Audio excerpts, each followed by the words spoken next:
जय हिंद। आप सभी को नमस्कार। So hope you all doing pretty well. अगर आपका भी सपना है कि मुझे दरोगा बनना है, अगर आपका भी सपना है कि मुझे वो 2 स्टार अपने शोल्डर पे सजाना है, तो ये वीडियो आपके लिए है। स्पेशली ये वीडियो न्यू कॉमर्स के लिए है, जो नए स्टूडेंट हैं, ताकि वो समझ पाए कि सच्चाई क्या है और किस लेवल तक आपको पढ़ना है और किस तरीके से आपको पढ़ना है। अगर आपका भी टारगेट है कि इस बार मुझे ऐसा ही बनना है और इस बार आप चूकना नहीं चाहते हो, तो ये वीडियो आपके लिए है। स्टार्ट करते हैं। सबसे पहले जैसा कि हमने बताया, ये वीडियो जो नए स्टूडेंट हैं, ठीक है, ये उनके लिए है।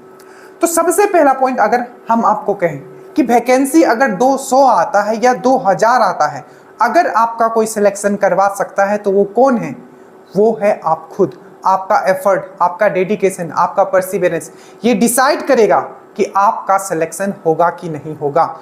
आप कभी भी भीड़ के चाल में ना चले और कभी भी यह ना सोचे कि अगर आप किसी कोचिंग में जाते हो तो आपका सिलेक्शन हो ही जाएगा, क्योंकि कोचिंग में 10,000 से ज़्यादा लोग पढ़ते हैं, ऑनलाइन और ऑफलाइन। बट सिलेक्शन अगर आप देखोगे तो 10-20 का होता है, और वो होगा ही। और वो 10 से जो 25 बच्चे आपको दिख रहे हैं, वो वैसे ही बच्चे होते हैं, चाहे वो कहीं भी रहे, वो अपना सिलेक्शन ले जाएंगे। क्यों? क्योंकि वो अपना डेडिकेशन देंगे, परसिवेरेंस देंगे, वो हर वो चीज़ देंगे जो चीज़ डिमांड करता है एग्जाम क्लियर करने के लिए।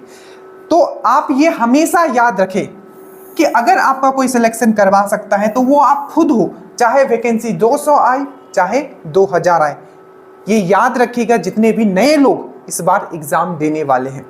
दूसरा रोल आता है कोचिंग का। सर, क्या हमें कोचिंग लेना चाहिए? क्या हमें पटना जाके पढ़ना चाहिए? बहुत बड़ा ये है, क्योंकि एक यूट्यूब ऐसा है ना, यूट्यूब में क्या होता है कि कुछ वीडियोस आप देख लो तो आप बहुत मोटिवेटेड हो जाते हो, और अगर आपको लगता है कि नहीं, जो है सो यही है, ठीक है, तो इन चीज़ों से आपको बचना है। कोचिंग अच्छी बात है, बट कोचिंग के ट्रैप में नहीं आना है। कोचिंग आपको लेना है, वो आप डिसाइड करोगे। वो आपका क्या है, आपको एज ए कैटलिस्ट काम करे। कैटलिस्ट समझते हो? मतलब आपके एग्जाम निकालने के लिए जो एक कैटलिस्ट होता है, एक सही रास्ता होता है, वो जो है आपका कोचिंग दिखाएगा। पर कभी ये मत समझिएगा कि इस कोचिंग में जाऊंगा तो मेरा सिलेक्शन हो ही जाएगा, क्योंकि एक बहुत बड़ा ये बहुत बड़ा मिथ है। देखिए, 10 से 12,000 लोग पढ़ते हैं, 20 लोग आपके सामने आके खड़े हो जाते हैं और आपको लगता है कि नहीं, मैं यही जाऊंगा तो मेरा सिलेक्शन हो जाएगा।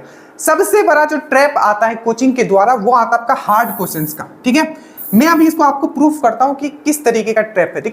देखो, ये जो सिलेबस है दरोगा का, कोई अच्छे से अगर बंदा पढ़े, एकदम बहुत जी जान से, हर दिन वो 8 घंटा पढ़ता है, तो 6 से 7 महीना में इसका सिलेबस खत्म कर सकता है, ठीक है। बट कोचिंग वाले में को देखोगे कि हार्ड क्वेश्चंस का सीरीज, मतलब आप जब टेस्ट देने बैठोगे तो आपको ऐसे ऐसे क्वेश्चंस मिलेंगे, आपको तो लगेगा कि मैंने तो सिलेबस खत्म कर लिया, बट इस टाइप का तो क्वेश्चंस मुझे मिला ही नहीं, मुझे उस कोचिंग में जाना चाहिए, मुझे वहां ज्वाइन करना चाहिए, आपके अंदर आएगा। और जो सबसे बड़ा नेगेटिव पॉइंट इस चीज का होता है कि जो आप कॉन्फिडेंट रहते हो, ठीक है, बहुत ही कॉन्फिडेंट होता हो कि हाँ, मैंने अच्छे से पढ़ लिया, मेरे सेट्स में भी नंबर अच्छे आ रहे हैं, बट जब कुछ डिफिकल्ट क्वेश्चंस का जब आप सीरीज देखते हो, ठीक है, और आपको लगता है कि मैंने सब चीज तो पढ़ लिया है, बट ये क्वेश्चंस कहाँ से आ गया, तो आपका क्या होता है, जो आप डिमोरलाइज होना शुरू करते हो। आपको लगता है कि नहीं, मेरे अंदर ही कुछ कमी है और मैंने अभी तक पूरा नहीं पढ़ा है, बट सच्चाई ये है ही नहीं। मैं अपने एक्सपीरियंस से बता रहा हूँ। आपका जो सिलेक्शन होता है, मान लीजिए इस बार जो 75 प्लस क्वेश्चन पे सिलेक्शन हुआ था, और 75 प्लस क्वेश्चन आपको क्या लगता है आपके सिलेबस से नहीं था? बिल्कुल आपके सिलेबस आता, और बेसिक क्वेश्चन से आप सिलेक्शन ले सकते थे। तो ये आप हमेशा याद रखें कि ट्रैप में आपको नहीं पढ़ना। और जो डिफिकल्ट क्वेश्चन कुछ नहीं होता है। अगर बहुत डिफिकल्ट आ गया तो सिंपली है, जो आपका कटअप है वो बहुत नीचे चला जाएगा और सबके लिए चला जाएगा। बट गलती ये होता है लोगों से कि जो इजी क्वेश्चंस, जो 75 से 80 क्वेश्चन जो इजी क्वेश्चंस आए, वो गलत कर देते। क्यों गलत कर देते?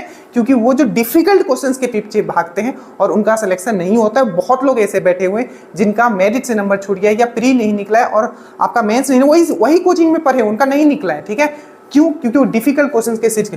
आपको ये जो पॉइंट है, ये डिफिकल्ट वाला जो चीजें मैं बता रहा हूं, ये एक लेवल के बाद उस पर आपको जंप करना। वो धीरे धीरे आप खुद आप यहां तक पहुंच जाओगे। बट जो पहले आपको जो भी आपका सेट होता है, कोई भी अच्छा सेट ले लीजिए, ठीक है, उसमें आपके जो बेसिक क्वेश्चंस है वो आपके गलत नहीं होना चाहिए। आपको 75 से 80 क्वेश्चंस आपका सही होना चाहिए। तो ये जो ट्रैप है, ठीक है, हार्ड क्वेश्चंस का ट्रैप आप बोल सकते हो, इसमें नहीं फंसना है, ठीक है।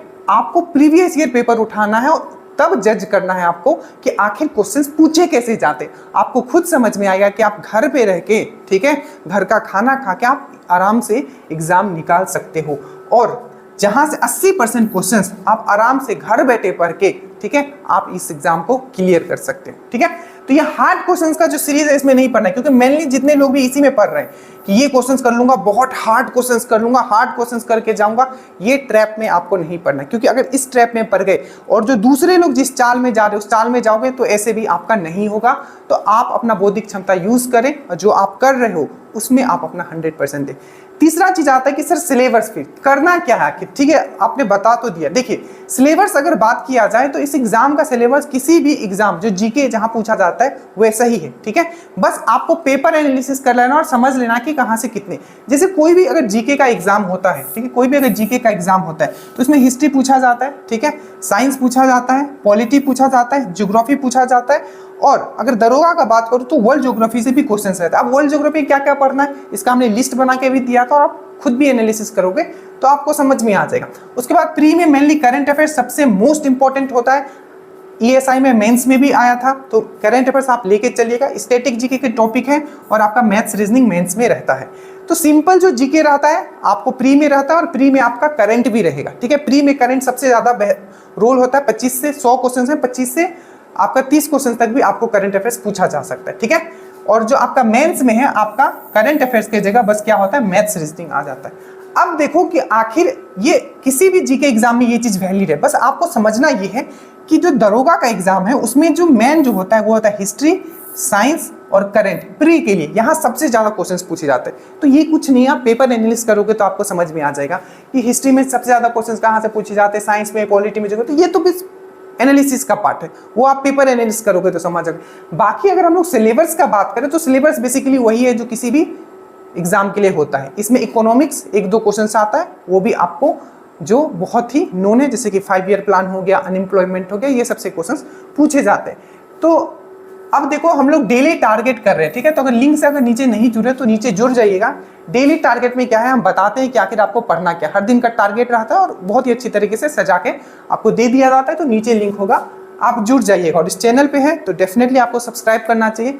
मैं फिर से बोलूंगा, आप किसी भी ट्रैप में ना पड़े। और एक जो सबसे मोस्ट इंपॉर्टेंट चीज होता है, अगर आप मिडिल क्लास फैमिली से बिलोंग करते हो, जो जरूरी नहीं है, अब तो लोग यूपीएससी घर में बैठ के निकाल रहे हैं, ठीक है, तो ये तो खैर दरोगा है, इसमें तो कुछ आप कंपटीशन है, बट आपको पढ़ना लिमिटेड है। ठीक है, तो आप इजीली घर में बैठ के ये चीजें आप कर सकते हो।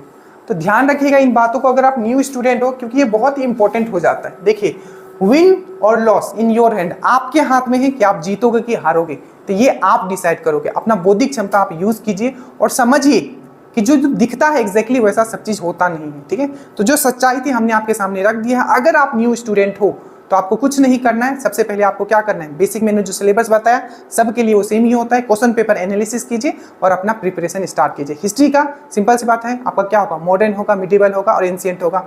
साइंस में क्या होगा, फिजिक्स होगा, केमिस्ट्री होगा और आपका बायोलॉजी होगा। तो जो बेसिक है वो वही रहता है, पढ़ना आपको सब चीज है, बस पेपर एनालिसिस आप करते रहिएगा। पेपर एनालिसिस ये होता है कि आपको समझ में आता है कि किस लेवल तक क्वेश्चन पूछे जाते हैं। So thank you so much.